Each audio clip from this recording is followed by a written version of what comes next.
السلام عليكم ورحمة الله وبركاته. أهلا وسهلا بكم في فيديو جديد. أنا النهاردة جايبة لكم فكرة جديدة شفتها عشان نشوي السمك المشوي مع بعضنا. لو بتحبي تشويه في البيت وبتخافي من الدخان، إن شاء الله الفيديو ده هيخليكي تشوي السمك بدون دخان. أنا الفكرة دي شفتها وعجبتني وقلت أجربها معاكم، عشان أنا من هواة برضو شويان السمك في البيت. على الأقل بتبقي ضامنة نظافته، وبس الدخانة بتضايقنا فعلا وبتتعبنا. يلا بينا نسمي الله ونصلي على الرسول ونحط لايك للفيديو، ونشوف احنا عملنا السمك الحلو الجميل ده ازاي، وازاي ما خرجش دخانه. وهوريكم كل حاجه بالتفصيل. في ان الدخانه مش هتتعبك ولا هيظهر له اي دخانه خالص في البيت. يلا بينا ننضف السمك كده ونشوفه مع بعضنا. ادي السمك اهوت بنضفه معاكي، وكل اللي احنا بنعمله احنا بنفصل الحته اللي هي بين الخياشيم وبين الجسم نفسه.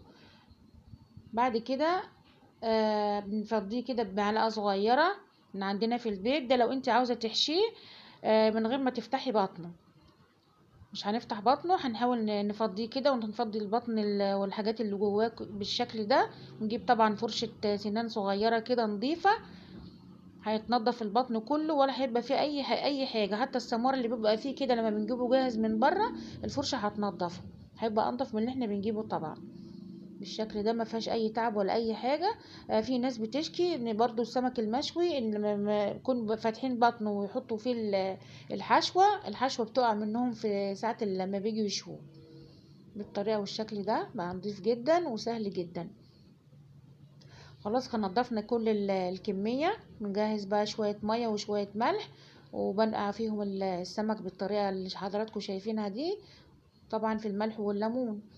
بنسيبهم شوية، وعلى ما السمك يتملح كده هنجهز اللي هي الحشوة بتاعته.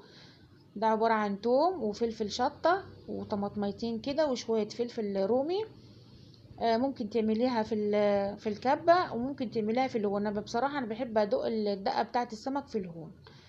خلاص قطعنا الطماطماية وعملناها في الهون وتبلناه. بنبتدي بقى نحشي بطنه بالطريقة اللي انتوا شايفينها دي، بطريقة سهلة جدا، مش هتخلي الحشوة تطلع معاكي. ادي كمان واحدة برضو هعملها معاكم.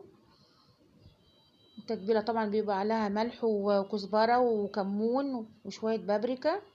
خلاص بنسيبه شوية مندي كده شوية في شوية مية كده عشان ايه يشيل معانا الردة. كله نتبله كده بالردة عشان نبتدي نشويه. خلاص نكمل كل الكمية كلها. خلاص بنجهز بقى بعد كده صينية. هتجيبي اي صينية عندك في البيت، بس نقي صينية صغيرة شوية عشان ما تاخدش ملح كتير، وحطي كمية ملح حلوة. ده بيوفر عليكي ان انت ما تتعبيش ساعة لما تيجي تشوي السمك. وفي نفس الوقت ما هو الملح بيخلي الدخان ما تطلعش من السمك، بيمتص الدخان زي ما انتوا شايفين اهوت.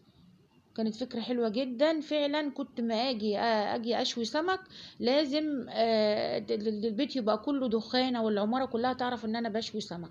حتى كمان القطة بتاعتي كانت دايما تيجي لي على المطبخ بتنونو كتير وعاوزة سمك. القطة ما حسيتش بالسمك خالص ولا حست بأي حاجة، وكانت قاعدة هادية خالص بره في الصالة.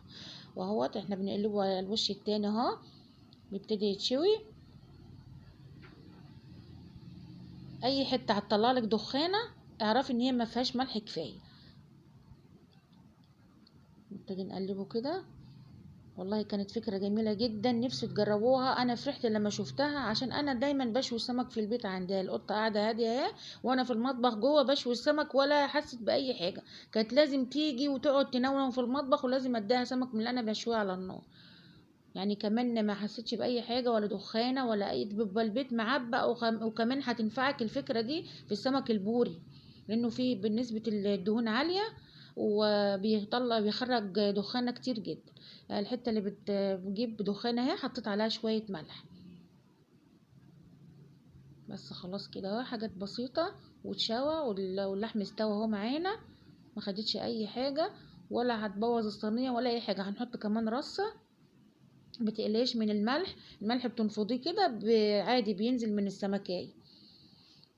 نحط عليه الدقة كده اول ما بيطلع اهو، وانفضه كده باي حاجة. الملح بينزل ولا بيديه طعم مملح ولا اي حاجة.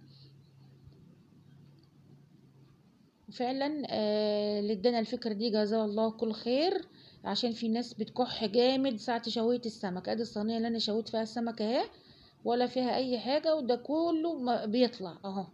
الصينية دي عندي قديمة فعلا ما بستعملهاش، بس فعلا هي كانت حلوة جدا في شويان السمك، ما جرالهاش اي حاجة، الملح بيحميها، ما تقليش خالص من الصينية.